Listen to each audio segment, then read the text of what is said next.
मैं अब माननीय मुख्यमंत्री जी से अनुरोध करता हूं कि इस प्रेस वार्ता को संबोधित करें।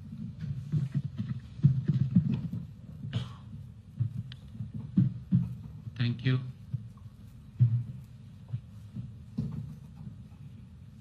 आज इस प्रेस वार्ता में सभी पत्रकार एवं छायाकार, सोशल मीडिया व इलेक्ट्रॉनिक मीडिया के हमारे मित्रों का मैं धन्यवाद करता हूं। सर्दियां नवरात्रे चल रहे हैं। आज माता नवमी और कल विजयदशमी का पर्व है। आप सबको, हरियाणा प्रदेश वासियों को मैं सर्दीय नवरात्रों और विजयदशमी महापर्व की बहुत बहुत बधाई देता हूं, शुभकामनाएं देता हूं। आज मैं ऐसे विषय पर चर्चा करने के लिए आपके बीच में आया हूं जो किसानों, ग्रामीणों और महिलाओं से सीधे जुड़े हैं। मेरे साथ आज हमारे डेवलपमेंट एवं पंचायत मंत्री कृष्णलाल कुमार जी, हमारे cooperation minister doctor Arvind Sharma ji, हमारे सभी अधिकारीगण आज उपस्थित हैं। मित्रों, आप जानते हैं पिछले दिनों हरियाणा में भारी बारिश के कारण कई जिलों में बाढ़ की स्थिति पैदा हुई है। बाढ़ से, भारी वर्षा से फसलों को नुकसान हुआ है, कुछ जान माल का नुकसान भी हुआ है। हम इस अत्यधिक वर्षा और बाढ़ से प्रभावित किसानों व अन्य लोगों के साथ हरियाणा सरकार मजबूती से खड़ी है।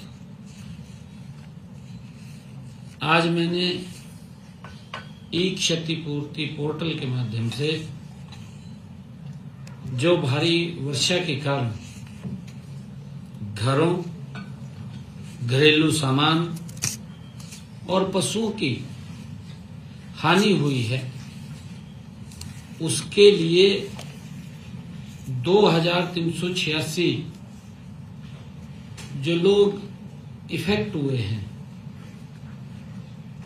उनको मुआवजा के तौर पर 4,72,06,000 रुपए की राशि आज उनके खातों में पहुंचाई गई है।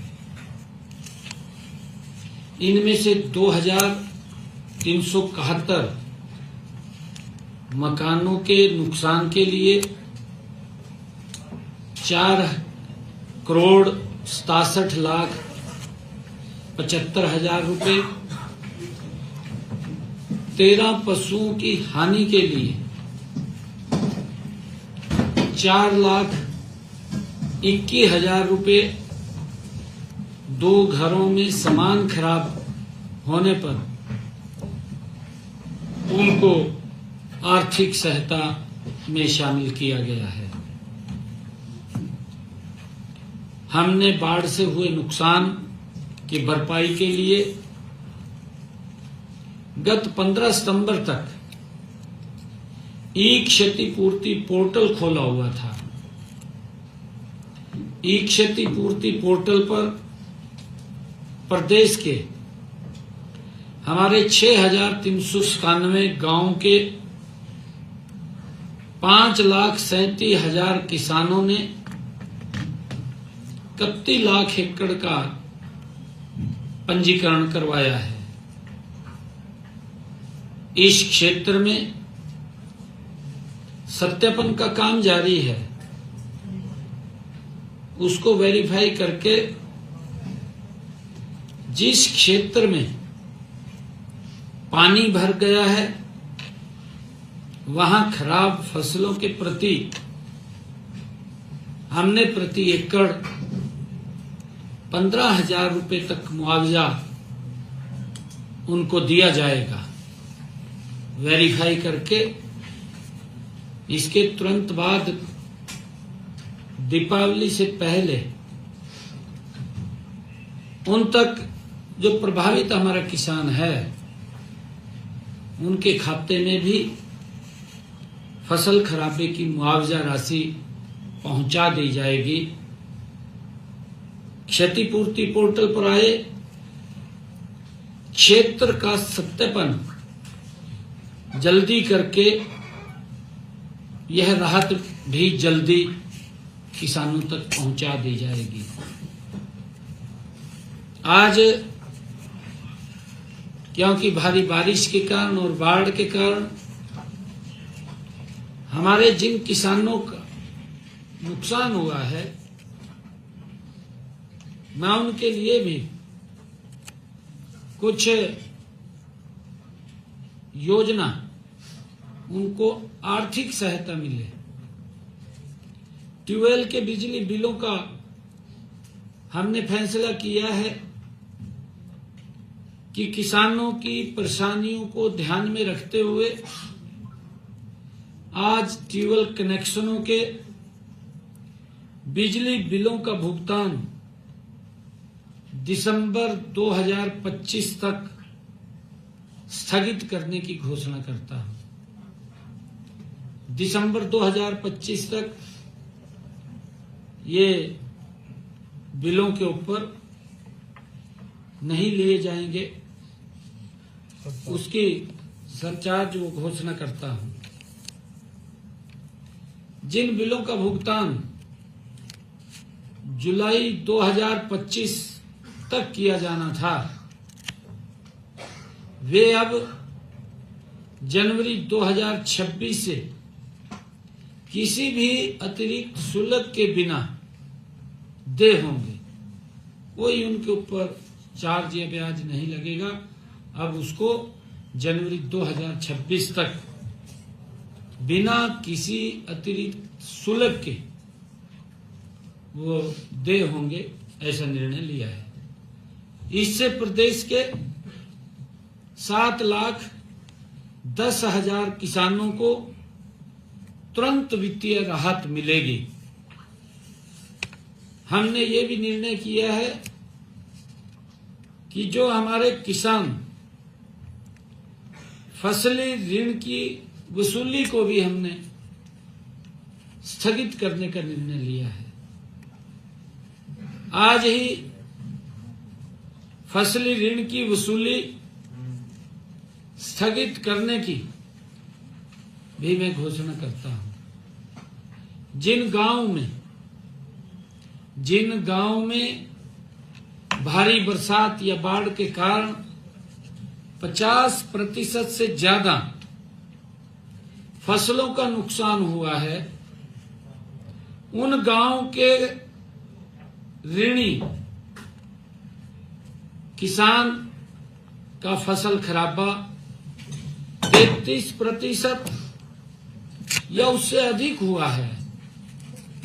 ऐसे गांव के किसानों द्वारा सहकारी समिति के लिए खरीफ के चालू फसली ऋण की वसूली स्थगित की जाती है। इन किसानों को रबी फसल के लिए फसली ऋण भी उपलब्ध करवाया जाएगा। ये नहीं है कि अगर उनको कोई ऋण, अगला फसली ऋण लेना है तो ले भी सकेंगे। ऐसा नहीं है कि उसको हमने स्थगित किया है कि आगे ऋण नहीं देंगे। इस फैसले से लगभग हरियाणा प्रदेश के 3 लाख किसानों को ऋण के बोझ से राहत भी मिलेगी। इसके लिए हम पूरे राज्य में इसका सर्वे भी करवा रहे हैं। मैं आज राज्य में धान की खरीद हर वर्ष 1 अक्टूबर से होती थी। किसानों की मांग पर हमने ये निर्णय किया, क्योंकि हर बार हमारा किसान ये चाहता था कि हमारी फसल जल्दी आ जाती है। उसको मैं भी समझता था। पिछले दिनों आदरणीय केंद्रीय मंत्री जी प्रहलाद जोशी जी से हम मिले और हमने कहा कि हमारे यहाँ किसान आलू की खेती करता है, जल्दी फसल आ जाती है, हमें उसकी परमिशन दी जाए जल्दी परचेज की। हमारी इस बात को आदरणीय प्रहलाद जोशी जी ने स्वीकार किया और हमें 1 अक्टूबर की बजाय 22 सितंबर से ही धान की खरीद का हमें अधिकार दे दिया। 22 सितंबर से ही हमने बाजरे की खरीद 23 सितंबर 2025 से उसको आरंभ की है। राज्य में 30 सितंबर तक धान की 5 लाख मीट्रिक टन आवक हुई है। 30 सितंबर तक, अभी कल तक 5 लाख मीट्रिक टन की आवक हुई है। इसमें से 3,58,000 मीट्रिक टन खरीदी जा चुकी है, जो आई है, क्योंकि मॉइस्चराइज के कारण थोड़ा देरी हो सकती है, ज्यादा मॉइस्चराइज होगा, परंतु उसमें से 5 लाख मीट्रिक टन में से 3,58,000 मीट्रिक टन खरीद ली है और किसानों के खातों में लगभग 109 करोड़ रुपया उस खरीदी का पहुंचा भी दिया है। 109 करोड़ रुपया हमने किसानों के खाते में पैसा भी पहुंचा दिया है। और इसी तरह 187.30 मीट्रिक टन बाजरा खरीद संस्थाओं द्वारा 4,970 मीट्रिक टन बाजरा व्यापारियों द्वारा खरीदा गया है। हम किसान को बाजरे के एमएसपी 2,775 रुपए प्रति क्विंटल की अदायगी सुनिश्चित कर रहे हैं, सरकार सुनिश्चित कर रही है। राज्य की खरीद संस्थाओं द्वारा जिस भाव से बाजरा खरीदा जा रहा है उससे शेष भरपाई हरियाणा सरकार कर रही है। मान लिया जो बाजरे का एमएसपी 2,757 रुपए है, मार्केट में वो 2300 रुपए जाता है, तो ऊपर की भरपाई हरियाणा सरकार किसान के खाते में जो ही उसका फार्म कटेगा उसके खाते में हम पहुंचा देंगे। उसकी भरपाई करने का काम हरियाणा सरकार कर रही है। और यदि किसी किसान भाई का बाजरा किसी कारण, क्योंकि भारी बरसात हुई है, खराब होने की वजह से व्यापारियों द्वारा कम मूल्य पर खरीदा जाता है, तो उस स्थिति में भी हम किसानों को उस दिन की निर्धारित भावांतर दर की राशि का भुगतान करेंगे जिस दिन वो खरीदा जाता है। मुझे खुशी है कि आज ही मैंने प्रदेश की पंचायती राज संस्थाओं को राज्य वित्त आयोग की ये दूसरी किस्त 404 करोड़ 79 लाख रुपए की राशि आज विकास कार्यों के लिए पंचायतों के खाते में, पंचायत समितियों के खाते में और जिला परिषद के खाते में।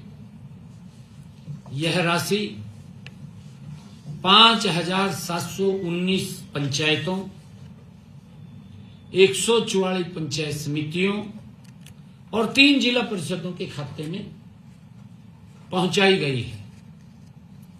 हमारी सरकार का संकल्प है, आदरणीय नरेंद्र मोदी जी की सरकार का ये संकल्प है कि गांव में विकास की जो गति है निरंतर बनी रहे।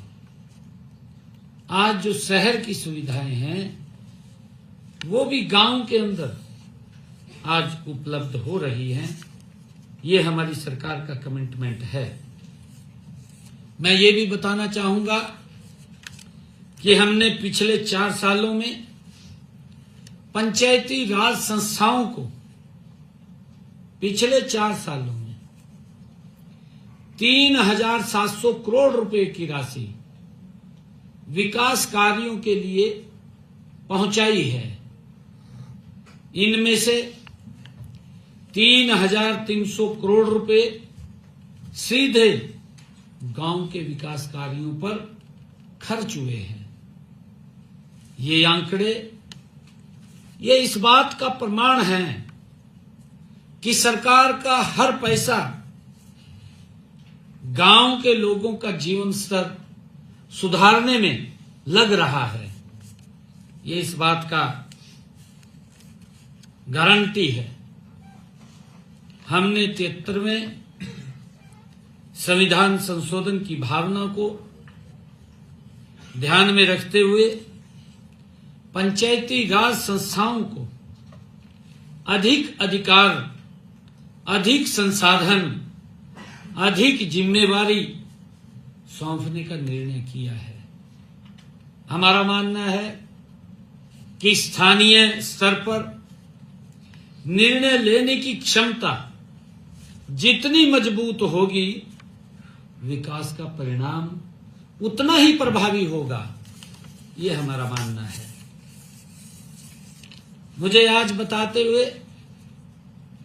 क्योंकि हमारे विपक्षी दल इधर उधर की बातें करते रहते हैं, सुझाव तो कोई अच्छा देते नहीं, बस क्रिटिसिज्म में लगे हुए हैं, अपनी राजनीति चमकाने में लगे हुए हैं। कोई बोलता है कहा ये लड्डू नहीं लड्डू है। हाँ वही लड्डू है, ये लड्डू है जो हर महीने मिलेगा, हर महीने मिलेगा। विपक्षी दलों को तो पीड़ा हो रही है। पीड़ा इस कारण हो रही है, कांग्रेस ने झूठे वायदे किए। हिमाचल में सरकार, कर्नाटक में सरकार, तेलंगाना में सरकार, कांग्रेस झूठ बोल करके सत्ता में आ गई। परंतु हमारी बहनें आज भी देख रही हैं कि मिलेगा कुछ, पर लड्डू अपने आप खा जाते हैं, वो किसी के लिए नहीं छोड़ते। ये कांग्रेस के डीएनए के अंदर है, ये कांग्रेस के नेचर में है। झूठ बोल करके वोट तो ले लेते हैं, परंतु सुविधाएं नहीं देते, सुविधाओं के नाम के ऊपर शोषण करते हैं। और यही हाल पंजाब में किया, पंजाब में भी यही हाल किया। क्योंकि इसलिए किया, वो दोनों के दो इंडी गठबंधन के लोग हैं, एक थाली में बैठ करके भोजन करते हैं, अंदर बाहर लोगों को दिखाते हैं कि मैं इसका विरोधी हूं, मैं इसका विरोधी हूं, पर अंदर एक जगह बैठे हैं। एक जैसी सोच है, एक जैसी नीति है, एक जैसी नीयत है इन गठबंधन के लोगों की। ये कहां देंगे? ये तो वोट लेना जानते हैं, फिर उसमें से लोगों का शोषण करते हैं, तड़पते रहते हैं लोग। ये कहने ने तो बड़ी वीडियो वायरल हो रही है, पंजाब के मुख्यमंत्री की ट्रोल की है लोगों ने, पंजाब के लोगों ने की है बहुत ज्यादा। वोट लेने के समय क्या क्या बोल रहा है, वो सब बातें पंजाब के लोगों के पास पहुंच रही हैं। परंतु एक कहावत मेरे याद आ रही है, कहें तो सुनाई दी है।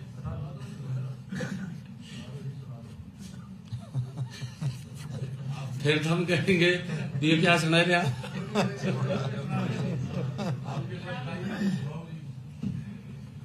एक व्यक्ति था, वो गया गंगा जी में स्नान किया, गंगा जी से प्रार्थना की कि मेरे को एक शंख दे दे, ऐसा शंख दे भी जो भी मैं कहूं वो आ जाए। उन्होंने तपस्या करी, उन्होंने शंख दे दिया, उन्होंने कह दिया भी एक ही है और नहीं है, बाद में कहे जितना मांगेगा उतना दे देगा। वो लेकर चल दिया। अगले दिन सवेरे सवेर रास्ते में कहीं रुकिया, शंख काट दो का मैं का पड़ोस ने कहा भी मेरे को इतने पैसे चाहिए, उन्हें दे दिए, लियो जी। ज्यादा आगा गया और चोरी हो गया, किसी ने चोरी कर चोरी हो गया। तो फिर गंगा पर गया, कहा जी वो तो चोरी हो गया। कहा मैंने कहा था भी और नहीं मिलेगा, एक ही मिलेगा, परंतु एक शंख और दे रहा हूं मैं, जितना मांगेगा ये कहेगा आप एक मांगेंगे, कहेगा 2 लाख रुपए ले, पर लेने देने में कुछ नहीं है। ये उसने उसको शंख दे दिया। ये वो जयकरा कहकरा भी 1 लाख चाहिए, कहा 2 ले, और कहा 2 चाहिए 4 ले, पर लेने देने में तो कुछ भी नहीं। ये हालात पंजाब में कांग्रेस का भी है और आम आदमी का भी है। ये तो इस प्रकार के शंख हैं, कहने ने तो बहुत कुछ कह रहे हैं, पर लेने देने में कुछ नहीं है। ये हालात है। बाढ़ के अंदर भी पंजाब के किसानों की स्थिति खराब हुई है। भाई जब तो बहुत ज्यादा बोलता था, किसानों को कहता था मुझे आवश्यकता नहीं है। भाई उस बातों के ऊपर पूरा उतरना चाहिए, गुमराह नहीं करना चाहिए। महिलाओं को बोल दिया पंजाब के अंदर भी, हिमाचल के अंदर भी, हम इतना पैसा देंगे वोट दो, वोट दे दिया, और अब तक कहीं दिखाई नहीं दे रहे, कोई 5 पैसा नहीं पहुंचाया। हमने हरियाणा के अंदर पहले ही बजट के अंदर हमने प्रावधान किया, विधानसभा के अंदर हमने कहा कि हम लाडो लक्ष्मी योजना के लिए हरियाणा में 5,000 करोड़ रुपए का प्रावधान हमने किया। और अभी 25 सितंबर को पंडित दीनदयाल उपाध्याय जयंती के अवसर पर हमने दीनदयाल लाडो लक्ष्मी योजना, उसका पोर्टल भी लॉन्च किया, उसका रजिस्ट्रेशन भी शुरू किया। और ये तरह तरह की बातें बोल रहे हैं कांग्रेस के लोग, अपने गिरे हमें नहीं झांक रहे, दूसरे के ऊपर आरोप लगाना इनको अच्छा लगता है। अगर अपने ओड़ी देख ले, इनके बारे में कह दें, फिर कहा चुप हो जो भी कहा, तो कई साल हो गए। कहा भाई साल हो गए, तेरे कारनामे ऐसे हैं, बताने तो पड़ेंगे, नहीं बताएंगे तो लोग कैसे करेंगे। और उसी दिन से हमने जो ऐप लॉन्च किया, मैं बताना चाहता हूं, इस ऐप पर पिछले जो हमने लाडो लक्ष्मी ऐप लॉन्च किया है, इस ऐप पर पिछले 6 दिनों में, पिछले 6 दिनों में, अभी 6 दिन हुए, पिछले 6 दिनों में हमारी हरियाणा प्रदेश की लाडो बहनों ने 1,53,844 बहन बेटियों ने अपना पंजीकरण करा लिया है। ये जो इधर उधर की बातें कर रहे हैं, कहा जी इसके अंदर कंडीशन लगे दी, इसमें ये लगे दी, ये इस प्रकार की बातें कर, गुमराह कर रहे हैं। 1,53,844 हमारी लाडो बहनों ने रजिस्ट्रेशन करा लिया है, उनका पंजीकरण हो गया है।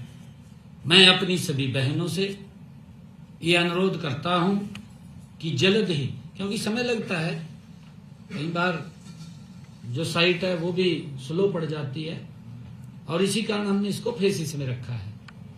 20 लाख बहनें इसके अंदर रजिस्ट्रेशन लगभग करेंगी। मैं सभी बहनों से अनुरोध करता हूं कि जल्दी अपना पंजीकरण करवा लें, ताकि हम इस योजना की पहली किस्त जल्दी आप लोगों के खाते में हम डाल सकें। ये सुबह तक हमने सुबह तक अपडेट दूसरा है। अच्छा, दूसरा अपडेट और आ गया। हाँ जी। ये अभी 1 घंटे के बाद अपडेट फिर आ गया। 1 घंटे के बाद ये बढ़का हो गया 1,71,946। 1 घंटे के अंदर ही अपडेट आया है। कितनी गति से रजिस्ट्रेशन हो रहा है। रजिस्ट्रेशन हो रहा है ऐसा नहीं है, क्योंकि कांग्रेस विपक्षी दल में प्राण नहीं रहे, क्योंकि उन्होंने किया नहीं, भ्रष्टाचार किया है, लोगों को तंग किया है। लोग घूमते रहते थे, नौकरियां बिकती थी, क्या हालात थे। गैस का सिलेंडर लेना होता था, लाइन में लगना पड़ता था। मुझे खुशी है, हमने अपने संकल्प पत्र में कहा था कि हम अपनी बहनों को 500 रुपए का गैस का सिलेंडर देंगे। आज 18.5 लाख बहनों की रसोई में 500 रुपए का गैस का सिलेंडर जा रहा है, जिनकी इनकम 1,80,000 रुपए से कम। पहुंचा रहे हैं ना, जो हम कह रहे हैं वो कर रहे हैं। और आवेदन प्रक्रिया में मैं ये भी कहना चाहूंगा सभी बहनों से, मैंने उस दिन भी कहा था, आज भी मैं रिपीट कर रहा हूं इस बात को। मैं अपनी सभी लाडो बहनों से ये कहना चाहूंगा कि आवेदन प्रक्रिया में आने वाली कठिनाइयों के समाधान के लिए हमने एक टोल फ्री नंबर जारी किया हुआ है। वो नंबर है, आपके माध्यम से मैं सभी को बता रहा हूं, 1800-2231 और एक हेल्पलाइन नंबर 017248800500। ये हमने टोल फ्री नंबर जारी किए हैं। किसी को कोई, हमारी लाडो बहन को कोई दिक्कत हो, समस्या हो, इसके ऊपर फोन कर सकते हैं। और मैं ये कहना चाहूंगा कि CFC की जो किस्त है वो भी दीपावली तक वो जारी कर दी जाएगी। इन त्योहारों के पर्व पर मैं हरियाणा प्रदेश वासियों को और आप सब पत्रकार एवं छायाकार मित्रों को मैं बहुत बहुत बधाई और शुभकामनाएं देता हूं।